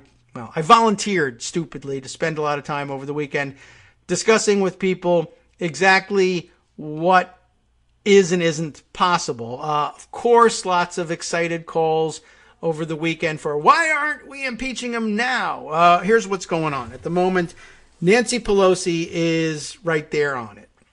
But people are angry that it didn't happen sooner. But basically, she's issued the statement that says the approach to the week in the House of Representatives, I guess we'll talk about this tomorrow, too, with Joan, is this, that they will be, there are a couple of bills that they want to bring to the floor, a couple of resolutions are coming to the floor. Here's what's bound for the floor. First, a unanimous consent request being made today to, man, I'm not even sure what the request is going to be, but I think it's going to be to pass legislation that was written up over the weekend, or rather refined over the weekend, had been actually written years in advance by Congressman Jamie Raskin of Maryland, who's had a rough time of it lately. I'm sure you've seen the news that his son died, and I believe his son was committed suicide as well, a long bout with depression. But in the middle of all this, his own personal tragedy. But at any rate, he's been a long time involvement, or for a long time he's been involved in issues surrounding this kind of crazy situation and how to dislodge a president who's out of control. I actually remember his work from our cooperation on discussion of the impeachment of George W. Bush when that was the hot topic. Anyway, he's proposed 25th Amendment legislation, and you've all become somewhat familiar with the 25th Amendment. And here we're talking about, just out of clarity, if you haven't read it yet, it's in Section 4, is it, of the 25th Amendment? It's about involuntary removal of the president for incapacity, right? And I think we've all got a passing familiarity. It's supposed to be initiated by the Vice President of the United States with the agreement of as the amendment goes, the majority of the cabinet or principal officers of the government. And if they were to declare that the president is unable to discharge his office, we might as well just read it, right? Whenever the VP and a majority of the principal officers of the executive departments or of such other body as Congress may by law provide, transmit to the president pro tem of the Senate and the Speaker of the House their written declaration that the president is unable to discharge the powers and duties of his office, the vice president shall immediately assume the powers and duties of the office as acting president. That would be the fastest route out of the presidency for Trump, besides his agreeing to resign, right? Even if you impeach him, it might take a few hours. If you do it as Twitter would have it, just blurt it out and vote on it. Okay, right, sure. Anyway, so that's the thing. And so Raskins got a bill, and has had a bill for a while, for establishing this other body that Congress may by law provide. If you don't think that the vice president and the majority of the cabinet or principal officers of government would kick Trump out, and to date, no one has thought that. Everyone thought, no, they'll never do it, right? You might want to have some other body outside of the control of the president who can review these things and transmit this letter to Congress, informing the leadership of Congress that the mantle is being passed to the vice president. And for many years, many people also thought, what's the difference, passing the mantle to Mike Pence? Who cares? That's no help either. But I think it's actually quite become clearer that would be helpful. So the issue, though, is that Raskin's legislation, the amendment calls for a body that Congress may by law provide. Well, how do you do it by law? And the answer, of course, is bicameral agreement in the House and Senate on what that law will say and what this body will look like, and then presentment to the president, at which point he can veto it. Now, if it was a serious enough situation and you had enough time, you could override his veto, sure, but we're not in that situation. So for right now, Raskin's legislation, though necessary, can't fix this situation. But, what better time to bring it up? The guy's been saying that we ought to have been doing this for the past several years, and everybody said, God, that can't really be our top priority. We have a pandemic, or we have to impeach the president on another thing. So understandable. So why offer it? Well, just because of the timeliness of it. Well, why not rush immediately to impeachment? I think that's really where people are pushing to. Besides that, that's their chief criticism. Why are you asking for unanimous consent to pass Raskin's bill today when you know they're going to object? Well, that's true. They're going to object. We know that. But then tomorrow, Tuesday, we will be able to bring it to the floor under regular order, although they might try to do it under suspension of the rules, which also, whatever, might not work. But anyway, why aren't you doing impeachment? And the answer is, well, they're not really in session today. There's a pro forma session of the House, pro forma session only, and the only business that can actually be conducted in this instance is the introduction of bills like Raskin's, and you can make unanimous consent requests. Although, technically, we learned last week with the $2,000 check thing, or the week before, or whenever the hell it was, 2 years ago, I don't know, time has no meaning at this point, that truthfully you're not even really allowed to make unanimous consent requests in these pro forma sessions unless by prior agreement between the minority leader and Speaker of the House. So that ain't going to happen either, but they'll go through the motions. The unanimous consent request will be made and it just won't work. Why not impeach today? No substantive business can be done during a pro forma session. And then, of course, the fight became, well, why is there a pro forma session instead of a real one? We'll answer it. Hi, it's me, David Waldman, your host for Kagro in the Morning, and I've learned that I either need to update these announcements more often or stop saying that the announcements are brand new. What's not new is that this message, too, is a call for your support in keeping the Kagro in the Morning show on the air. My thanks go out to all of you who do support the show through your donations. The stats say that Kagro in the Morning fans download our program about 2,000 times each weekday. But our donors make up only about 8% of our daily listeners. Patreon.com, Patreon.com, makes it simple to make easy, secure, recurring monthly contributions to support our show. Patreon.com/KagroX gets you straight to our donation page.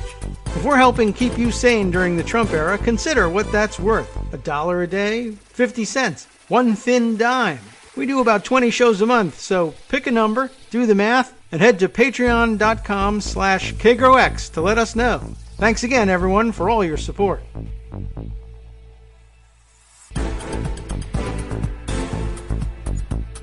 Welcome back now to the Kagro in the Morning show here on Netroots Radio. Expecting imminently a call from Armando, who, there it is, champing at the bit, I'm sure, to talk about the impeachment situation. I still have some foundation to lay on this one. You go. A lot of... I'll sit quietly. You don't have to, but yeah, a lot of discussion over the weekend and a lot of pitched battles, and I really just should not have bothered. But I'm sometimes, I don't know what, driven to try and find people who are motivated to fight for something good that we all ought to be unified in pursuing, the impeachment and removal of Donald Trump, but who instead say, well, if I can't have that vote on Monday, then we ought to blame Nancy Pelosi for it and get rid of her. And this is horrible. And now is a great time to have a fight about who should be leading Democratic troops in all this. Pelosi is where you need her to be at the moment. She's been explicit in saying, yes, there will be an impeachment resolution. Yes, that's what we want to do. Yes, we want to remove him from office. Yes, we want to amend the 25th Amendment or enact a law under the 25th Amendment, even though it won't change this situation. Yes, we want to try everything. Even apparently, I didn't really read her statement that thoroughly, but even apparently a nod to something many of you would have heard of over the weekend, the 14th Amendment being invoked, this time Section 3 of the 14th Amendment as a mechanism for removing from office or prohibiting from holding federal office either members of Congress who participated in, however you want to define and cast your net, whether it's from, as Cori Bush, the new congresswoman from Missouri, proposes, expelling members of Congress who voted to uphold these challenges, or you want to narrow your net and apply it, say the 14th Amendment, only to people who proposed the challenges or who were particularly egregious in their pursuit of the challenges and maybe exited the Capitol and raised a fist in support to the crowds amassed outside waiting to attack the Capitol like Josh Hawley did. Whatever.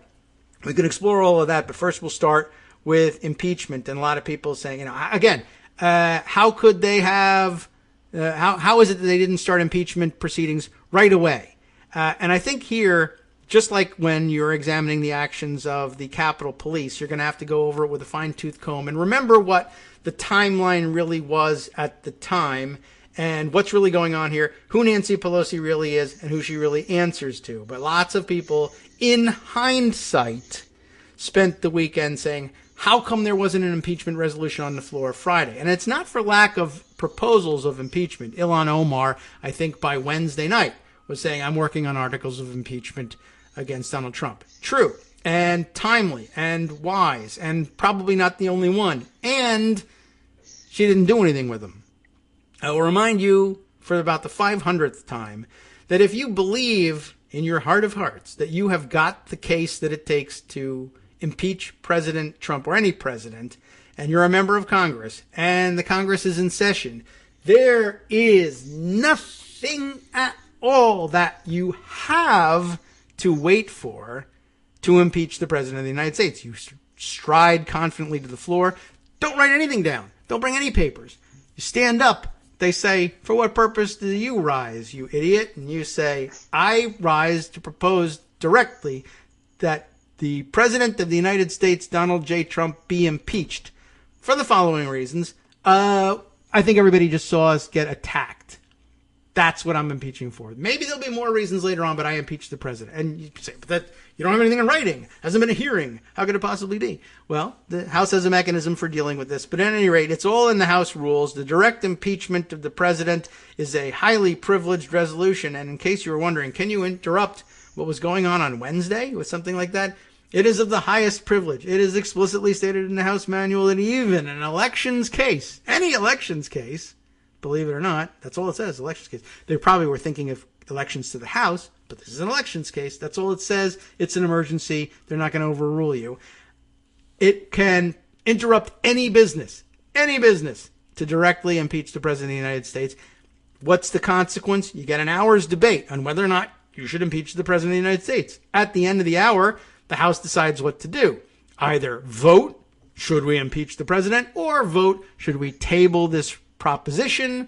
Should we refer it to committee for further study and investigation? Should we vote immediately and not impeach the president?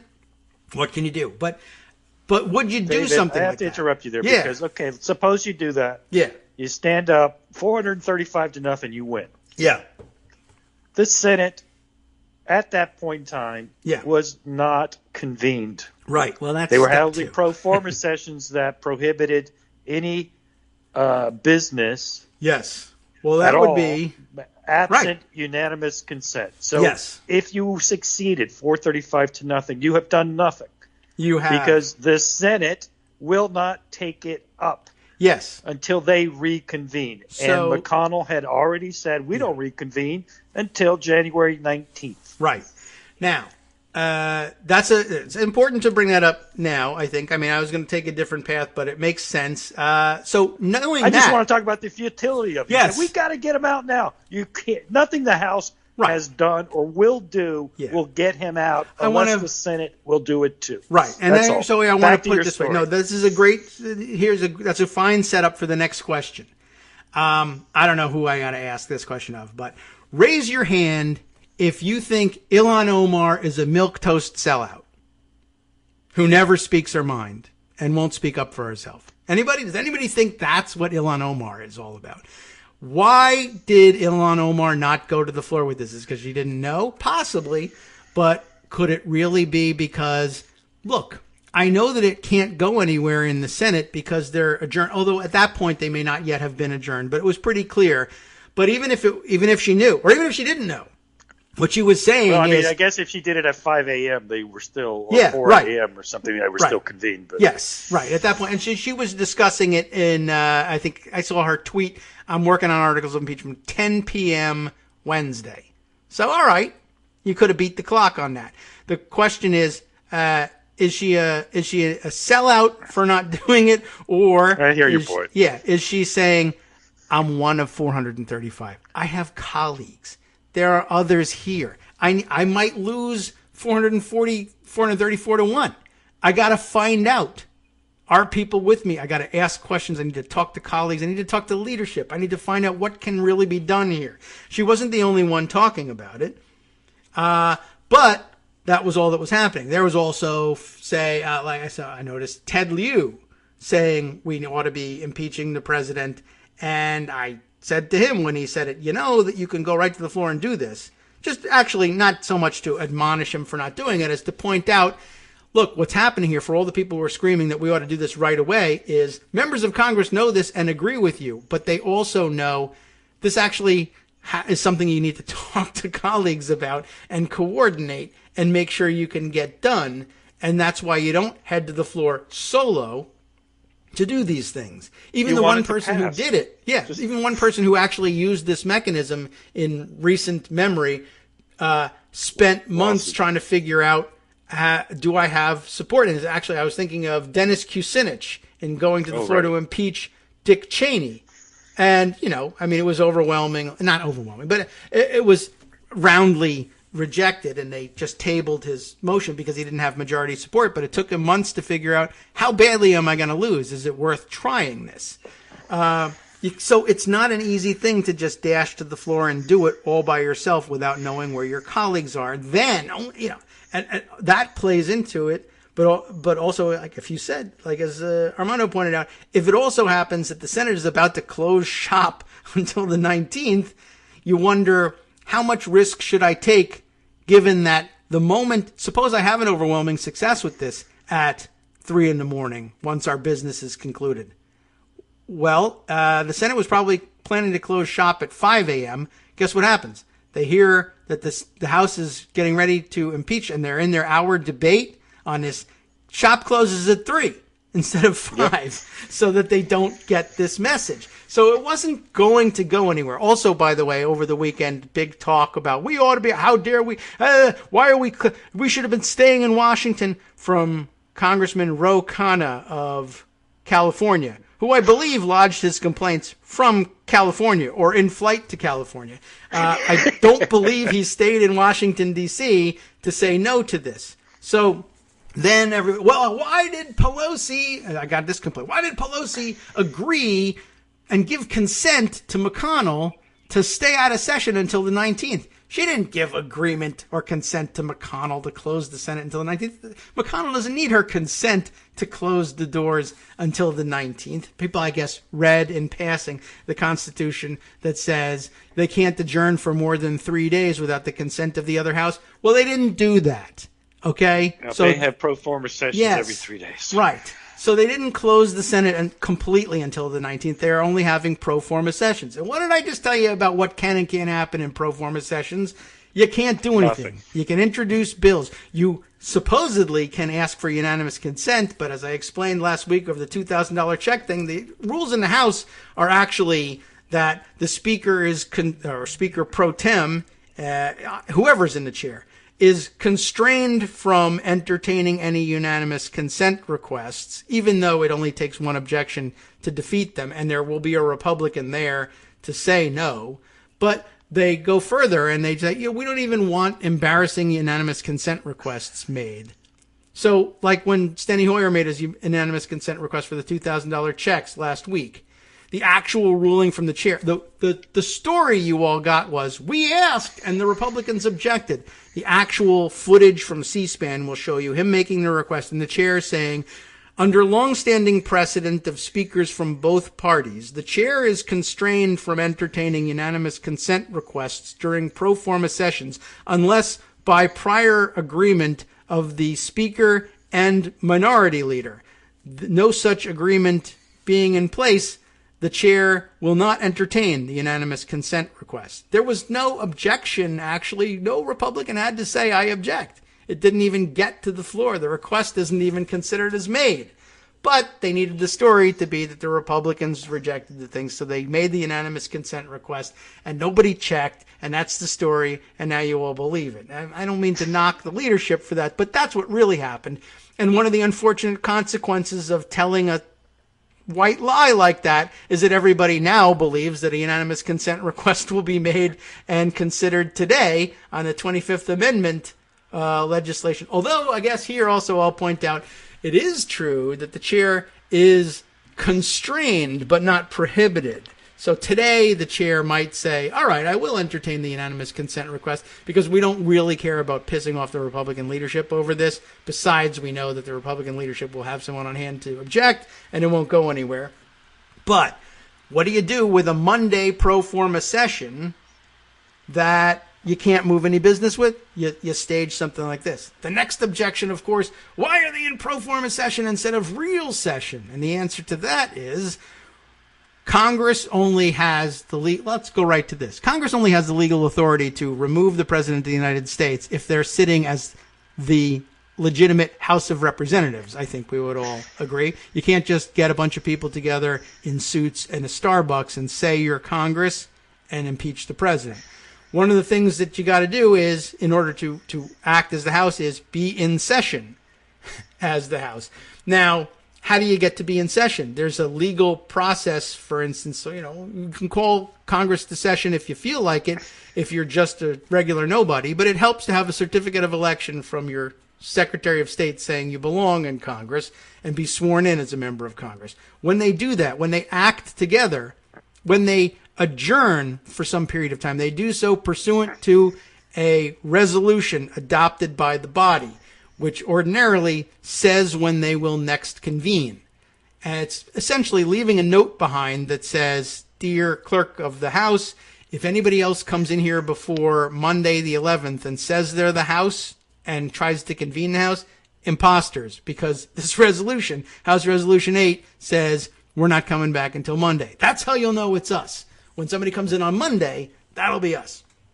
They adjourned pursuant to House Resolution 8, which, by the way, was also the rules package, until Monday. And you can't just walk in and say, we're back in session. Ordinarily, you can't do that.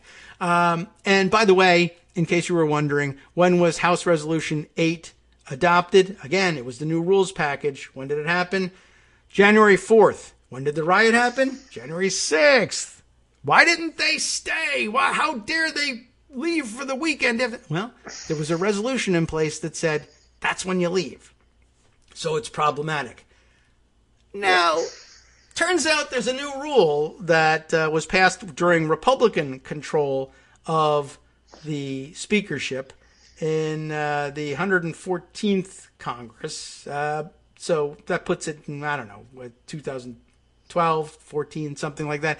Anyway, there is a rule, apparently, that the speaker, after consultation, though not necessarily agreement from, with consultation with the minority leader, can, under certain circumstances where it is, in her opinion, in the national interest to reconvene the House, can reconvene the House. Do they know that that's in the rules? I am not sure. It's a Republican one. Has it ever been done? It has. Apparently, I looked it up, December 8th, 2018.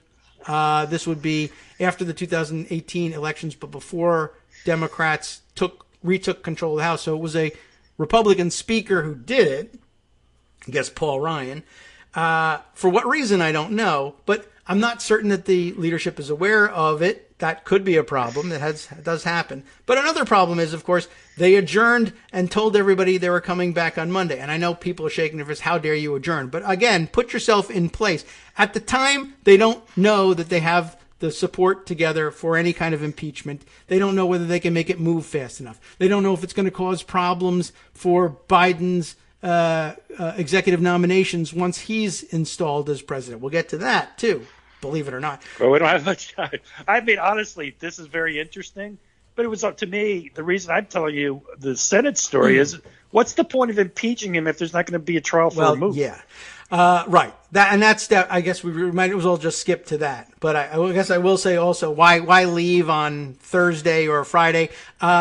They all had just had the crap scared out of them, and they wanted very badly to go home. That membership wanted OUT out of Washington, D.C., and the speaker was obliged to give it to them. I mean, that's all great. And again, but I still get to the bottom line. Do you actually, is your point to actually get him removed from office or not? Because if that is your point, then you have to take into account what the Senate is doing, period. Right. Yes. So that brings us to the Senate. And also why they're even broaching the 25th Amendment. Why should she's giving Pence 24 hours because that's the only way you get him out of office immediately. It's the only path to getting him out immediately. Will it happen? No. So what do you do? Well, geez, it won't happen. We shouldn't ask because why be embarrassed? Or no. The asking's fine. I think that part of the posturing is fine. No, that's what you got to do. You give them the chance to do that. Is it a 24-hour ultimatum with that's really serious that they really believe he'll do this thing? I don't know. If they luck out, great. But if you have to wait 24 hours before you can even get a floor vote on any of the things you propose because you're in pro forma session, then what the hell? Issue a 24-hour ultimatum. Well, do something with the time you're waiting. So you issue the ultimatum, he says no, and then on Tuesday you begin. Why are you waiting until Tuesday? Again, there's a resolution in place you can't just throw out.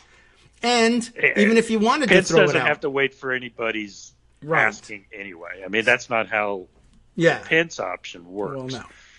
And so anyway, the whole thing is like, people just don't want to. I mean, they're angry and they don't want to understand that if there's a resolution in place, you can't just say, F it, there's no resolution here. Unless you invoke this new rule, which is a possibility, and everybody gets excited about that. And then the next question is, all right, I invoke the new rule and I reconvene the House on Monday instead. Now, can I get a quorum there? Because a lot of people went home to Hawaii or California or Colorado or Florida or wherever, North Dakota. Well, who cares? Well, because if you don't have a quorum, you can't do anything. So you're back in the same spot. Well, why did everybody leave? I don't know. Ask your congressman why they left. That's the real question. All the people who said we should be doing something right now, they all mysteriously left. Also missing from the record, any requests on the record or even reports of them being made behind the scenes that the speaker not adjourn the House until Monday. None. Zero made. I read the transcript of everything that happened on the floor as they finished up the objections to Pennsylvania, came back into the joint session, finished the count, went home, resolved back into the two houses, and wrapped up business and went home. Not a one came to the floor and said, you know what we ought not to do? Leave. Nobody had anything to say. Nobody. Yeah. Well, anyway, on Wednesday, they're going to vote at least an article. Yeah. Probably be late at night. And yes. It'll pass. Yep. And pass overwhelmingly. And then it goes, everybody knows, to the Senate. And the Senate, as you mentioned, is in pro forma session. They can receive the articles. They can informally discuss among themselves what they want to do. But there's no business being conducted until the 19th of January. Mitch McConnell, in a memo, said that there can be no impeachment trial until after Biden is inaugurated. Basically true. I mean, I suppose they could try and force something on the 19th, but how far are they going to get? And can they stretch it out for one day? Yes, at the very least. I mean, I guess in a fantasy world where everyone's united, where we have the unity that we're all asking for, on the 19th, the Senate can unanimously remove him from office. But everyone at that point agrees, well, that would, hardly be worth anything. The real problem is having him in office for the next week. Right. So, well, if everybody agreed, they could both have unanimous consent to suspend the rules and they could impeach and remove him in one day. But they don't agree, obviously, right? So, yeah. Right? Yes. Now, one other thing I do want to point out, and I think this was very interesting to you over the weekend, there's pushback that you shouldn't allow to take root from Democrats, believe it or not, including Jim Clyburn, who was saying, and I understand the concern, well, if we move immediately to an impeachment trial, and they've all absorbed the lesson of William Belknap, thank God, that they all now know you can impeach somebody after they've left office. You all know the story of William Belknap.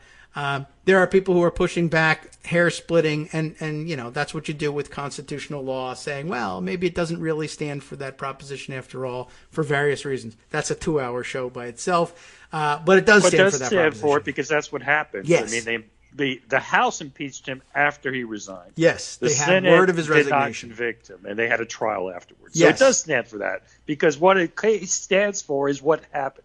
Yes. Not what someone says it stands for. Right. I mean, that's basically it. There's a point of differentiation, which again is a 2-hour show, but the bottom line is the House was aware. They brought the message of his resignation to the House before they had convened to vote on the articles of impeachment. And they said, interesting, impeach him anyway. And they sent it over. And the Senate, having gotten it, somebody said, oh, isn't it moot now? He resigned. I don't know. We'll have to vote. They voted. The answer was, nope, not moot. We're having a trial. And then they had a trial. And they didn't convict him. And some of the people who voted not to convict him said, I thought it was moot. I voted on the other side. But the fact is that there's a Senate precedent sustained by a vote that says, nope, you can impeach a person that's already resigned. So Dershowitz spent the weekend saying, you can't impeach somebody who's a private citizen. Yes, you can. You're wrong. Keep your pants on, Dershowitz. Big problem for you. And to be clear, no court has anything to say about it. The Senate is the sole judge. Right. There is no court case you can bring to stop the Senate from doing it. Yes. I mean, again, in our legal realist world, okay, could Could they go crazy and say, to hell with everything? Sure. But it's as clear as black and white as a thing could be in the Constitution. The Senate is the sole trier of impeachment. That's it. It's black and white. It actually says it in there. There's nobody that has authority over trying an impeachment that isn't the Senate.